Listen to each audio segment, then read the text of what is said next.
Okay guys, welcome back to the channel. We have some crazy new leaks that might be coming in the midst of season 1 or at season 2. Now, what we also have is a massive update, and I've tried out a few of these guns and I wanted to bring you my thoughts on those guns, which is going to be the MP5 and the M4. I'm super excited for these guns, these weapons. I've been using them, they're absolutely amazing. And also with the leaks, there's a couple of issues that I might have that might cause issues within the actual player base, and we're gonna break it all down in this video. The first thing we're gonna do is start off with the leaks, and then we're gonna get into weapons. Before we do that, don't forget, hit a like, hit a sub. We're vocal in the comments. Help me support this channel, help the channel grow. If you're new or if you're a returning viewer, you know, stick around for more content, and we'll grow together. And as I said, we're very vocal in the comments. So anyway, let's get into it. Enough of that. Basically, what we have is new modes, login rewards, a VIP system, and button mapping. Now, you know, the button mapping, first of all, it's not new. It is something that essentially, you know, it's been kind of alright. People knew this was coming. People like, you know, changing out how their layouts are, and, you know, maybe want to change around what buttons they want to press. I'm fine with the button mapping, and I want to get that out of the way first of all before we get into some of the heavier stuff. There is also kind of private matches coming to the game. We mentioned that before. Private matches will be coming before kind of season 2, so in the midst of season 1, so prepare for that. And the button mapping should be done in the midst of season 1 as well, because that's what kind of where we're getting the leaks from, and also the data mining kind of side of things. After doing that, there's been a lot of kind of, you know, turnaround in some game modes that we're getting, and I'm not super excited for these game modes, and it's particularly one game mode, and that is free for all. Yes, so we're getting free for all into the game. It is a standard game mode. It's nothing creative. They are not reinventing the wheel with this as well. Like, I feel like team deathmatch just fits in, especially with the weapon XP. It is cool. It's still a team-based orientated game. I'm not 100% how free-for-all will work. I think a lot of people, if it's free-for-all, Echelon is just going to be kind of used like crazy, or maybe even the Phantoms. You know what? Maybe even DedSec. I don't know, but I'm nearly naming every faction. But I feel like you might be using a lot more of the Intel suit and, you know, the Echelon kind of, you know, wall hacks. But that's just me. I don't know. Free-for-all in most games tends to die out. I don't think it's a big kind of hitter. I would have likened to see maybe Bomb with the Search and Destroy come a lot sooner. I know they really want that game mode, and that's going to be great for ranked as well. So they're really fine-tuning it. But free for all, it's pretty standard, pretty easy. I'm not too excited. Good addition. It's like, once again, meh. It is what it is. But the next part that we're getting into is the login rewards. I'm great with this one. I'm happy with this one. So technically, what the feedback is that, you know, you're gonna have a certain amount of logins you're gonna have to hit. The more logins you get, the better rewards you get from, you know, weapon XP tokens. You're going to get kind of battle pass XP tokens. You're going to get some skins, weapon skins, really basic ones, don't be too crazy. But the more and more you log in across kind of the month or the season, you know, you will get kind of an operator skin. I would like to see them let us choose an operator skin. Like, you get one choice. That would be pretty cool. Or a choice of a weapon skin. What weapon skin of each category? Maybe they have one weapon skin for each kind of, you know, gun that when you log in you have to choose from, and that's it. And it kind of like, some people don't have it, some people do have it. That would be pretty cool, because then you're unique, and some people just can't get it after that.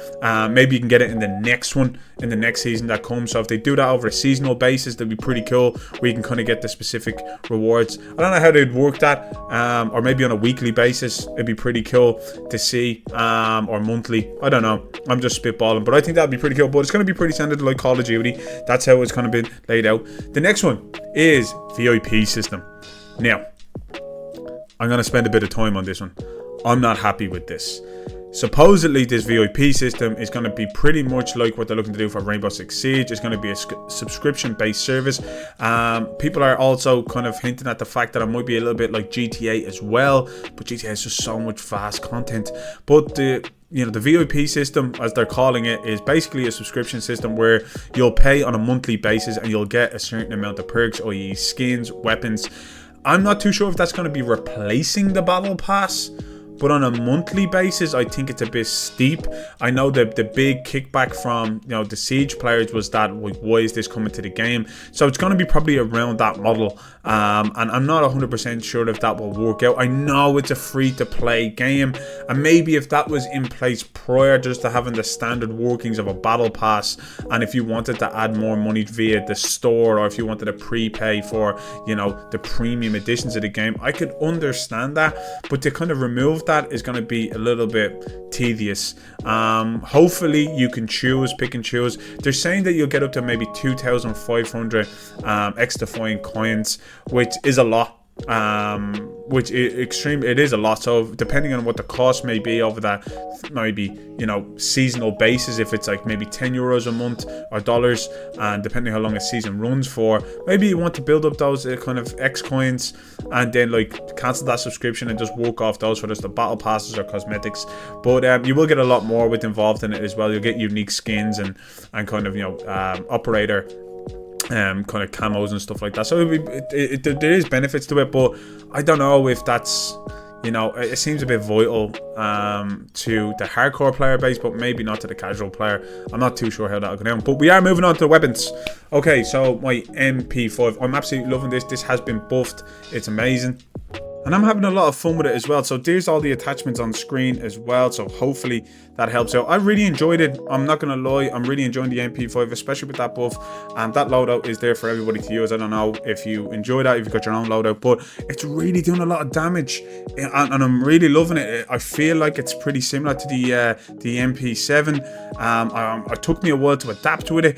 But in this game, I really ripped with this gun. I really did. So I'm really happy to kind of see this come back to its prime, and I think the meta is shaking up, especially in the SMG section, and hopefully across in the assault rifle section, which we're moving on to now. We have the M4. That's all the attachments up there that I've been using. I'm really happy with the M4. It's not as good as I might have thought. It is a lot better, but it's just not as good. I'm hopefully to see the MDR come up, but they are my kind of loadouts and how I've been getting on with the game. But to be honest, the M4 feels pretty much the same. At that shorter range, I did see a big difference in it.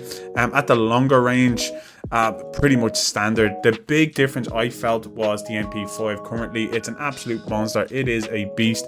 I have not yet tried out the MDR, which I will be doing, and I'm going to bring more detail on these weapons, but I was just so excited to kind of bring these weapons that I played with for the last while, since the new patch came out, and I was really kind of, you know, just zoned in, and they were my experiences with the two guns I really wanted to, and I'm going to give the MP5 genuinely an S tier rating. I really loved it. The M4 is just going to stay at an A rating for me right now. It's not going to be anything too over the top or too crazy, but I will get in a little bit more detail on the weapons, especially when it comes to the nerfs and kind of the MDR, and get into a little bit more detail overall of what kind of attachments. And I think I'm going to really focus on that MP5 to kind of get it up to that bronze or silver. But yeah, guys, look, that is all from me right now. Thank you so much for tuning in and taking the time out of your day to look at this video and listen to me. I know you could be choosing anyone else to listen to, so thank you so much, and I'll catch you on the next one.